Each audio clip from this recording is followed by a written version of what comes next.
Nous lisons Évangile de Jean, chapitre 21. Je vous invite toujours à le lire avant ou après cette exhortation. Je vais simplement prendre dans ce chapitre un verset qui sera le fil conducteur un peu. Jean, chapitre 21, verset 12. Jésus leur dit « Venez manger ». Et aucun des disciples n'osait lui demander « Qui es-tu ?» sachant que c'était le Seigneur. On te rappelle dans le chapitre précédent, le chapitre 20, que Jésus s'est révélé donc à Marie, aussi aux disciples, à Thomas, et puis après sur les pèlerins d'Emmaüs, et puis après d'autres fois, il s'est montré plusieurs fois depuis sa résurrection. Jésus va vers eux, il les rencontre, que ce soit à l'intérieur d'une maison ou quand ils étaient enfermés ou alors en chemin. Cette vérité biblique que Jésus vient à nous se retrouve dans le fait qu'il est venu sur terre pour nous, pour toi et pour moi. C'est lui qui a fait le premier pas. Jésus nous rencontre aussi dans le quotidien de nos journées, comme on peut le voir aussi dans ce chapitre. Alors on retrouve Pierre. Pierre, comme à son habitude, il entraîne les autres dans l'action. Il part au lac de Tibériade pour aller pêcher, avec plusieurs disciples. Et bon, il va pêcher, mais il s'est dit, bon, je vais reprendre mon boulot, ok, mais que dalle, rien, pas un seul poisson de toute la nuit. Mais l'espoir va renaître le matin pour eux, parce que Jésus lui-même, sur le rivage, il engage la conversation et il s'intéresse à ce qu'ils font. Il s'intéresse à leurs préoccupations. Et il va leur poser une question, on pourrait dire un peu coquine. Vous avez rien à manger? Ouais, attends, on a pêché toute la nuit, on n'a rien trouvé. Jésus s'intéresse à eux. Jésus s'intéresse aussi à ce qui peut te préoccuper, ce qui nous préoccupe au quotidien. Il n'est pas absent, il n'est pas déconnecté. Il engage avec les disciples un dialogue. Il engage une relation. Il va vers là où nous en sommes pour ensuite nous conduire plus loin. Voilà comment Jésus fait. C'est pourquoi c'est important, dès le matin, et jusqu'au moment de se coucher, de prier, de tout partager, comme je l'ai dit dans un chapitre précédent, prier jusqu'à ce qu'on prie vraiment, jusqu'à ce qu'on rentre vraiment dans cette relation, cette intimité. Voilà, tout partager, lui dire, voilà Seigneur, aujourd'hui, voilà ce que je dois faire et tout ça, aide-moi. Alors Jésus, là il est au bord du lac, ils sont dans le bateau. Jésus, il n'aura pas seulement posé, alors est-ce que vous avez à en manger? Il va dire, bon, non. Il va leur donner aussi un conseil. Et en fait, jetez le filet du côté droit.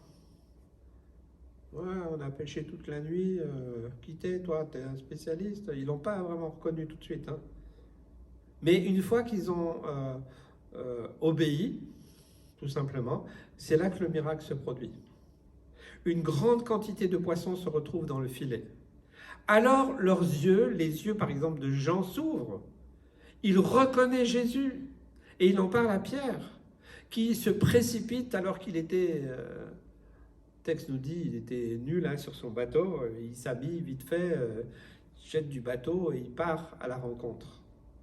Jean 21, 12. Jésus leur dit, venez manger. Et aucun des disciples n'osait lui demander, qui es-tu? Sachant que c'était le Seigneur. Une fois que tous les hommes sont à terre, qu'ils ont ramassé tous les poissons, alors là, il y a une surprise qui les attend. Jésus, il a fait un petit barbecue. Il a dressé la table, il a allumé des charbons, il y a déjà du poisson grillé avec du pain. Et ça nous montre bien ce côté relationnel que notre Sauveur va avoir aussi avec nous. Et souvent, dans nos relations humaines, c'est vrai, particulièrement les Français, oui, c'est que les repas sont des excellentes occasions pour se poser ensemble, partager entre frères et sœurs, entre amis. ou de la famille. C'est un moment privilégié. On aime bien ça. On dit qu'en France, on passe beaucoup de temps à table. Donc ce thème du repas se retrouve souvent dans la Bible. Et Dieu nous invite à sa table pour communier avec lui, pour dialoguer, pour échanger. Dans le psaume 23, par exemple, le bon berger dresse une table devant nous, même lorsque nous sommes entourés d'ennemis et d'adversités. C'est comme si le Seigneur nous disait « Arrête-toi là, allez, calme-toi, allez, pose-toi. Partageons ensemble un repas, communions ensemble. » J'aime bien cette pensée juive qui, lors du Shabbat, ou des fêtes, bien certains laissent la porte ouverte et rajoutent toujours une place qui n'est pas occupée par quelqu'un, voilà. Mais on dit si le Messie arrive. Et cette attente permanente, devrions être aussi. Peut-être que, je ne sais pas si vous allez mettre la table, mettez une place en plus si Jésus revient. Si notre Maître revient, eh bien on partage la table avec lui. Nous qui savons qui il est, nous devrions être également dans cette dimension d'attente, même quand on se réunit pour un repas. Je ne dis pas de le faire parce que ça pourrait être un acte religieux, mais spirituellement, en tout cas, dans nos cœurs, Seigneur, j'ouvre la porte de mon cœur. Tu peux venir. Voilà, il y aura toujours quelque chose à partager avec toi. Ce partage avec Jésus se retrouve aussi dans la demande que Jésus fait aux disciples d'apporter des poissons qu'ils viennent de prendre. Bon, il a déjà préparé quelques poissons, un peu de pain, ok, mais il veut que chacun apporte sa contribution. Parce que tout vient de Dieu à la base, de toute façon. Puisque la pêche, elle est miraculeuse. C'est Jésus qui a fait ce miracle. Donc, voilà, venez quand même avec quelques poissons. Hein. Toutes les bonnes choses viennent du Seigneur. Amen. Si nous pouvons avoir cette relation d'amour, c'est grâce à lui. À ce qu'il a accompli, ce qu'il a fait à la croix. Et ce qu'il nous accorde aussi au quotidien. Qu'est-ce qui nous accorde? La vie, le mouvement, l'être, le fait de pouvoir ouvrir la bouche ou de lever les mains vers lui. Tout ça, c'est une grâce. Jésus va même encore plus loin dans ce partage, dans ce moment de repas, d'agapé, de barbecue, si vous voulez. Voilà. C'est lui qui va s'approcher et qui va distribuer à chacun du pain et du poisson. Il va faire le service. Alors que c'est lui le Seigneur, c'est lui le Maître. En se mettant assis à sa table, nous recevons de lui de la bonne nourriture. Il nous nourrit, il nous instruit, il nous encourage, il nous fortifie par sa parole et sa présence. Et ce repas, il va faire du bien à tous les disciples. Ça va leur faire du bien parce que les événements ne sont pas terminés. Hein. Dieu sait, Jésus savait exactement. On a besoin de se poser aussi, pour prendre un temps avec Dieu. Dans le relationnel aussi entre nous et Jésus, alors quand on prend du temps, c'est plus facile d'avancer. Parce que nous serons en confiance. Après le repas, Jésus a parlé à Pierre. Alors il lui dit quelque chose qui paraît bizarre, de paître ses brebis 3 fois.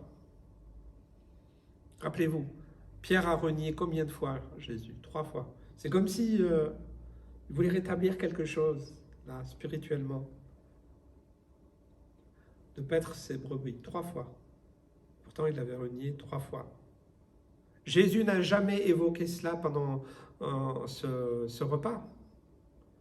Pas du tout. Il n'est pas là en train de juger, condamner, dire voilà ce que tu as fait, machin. Non, certainement pas.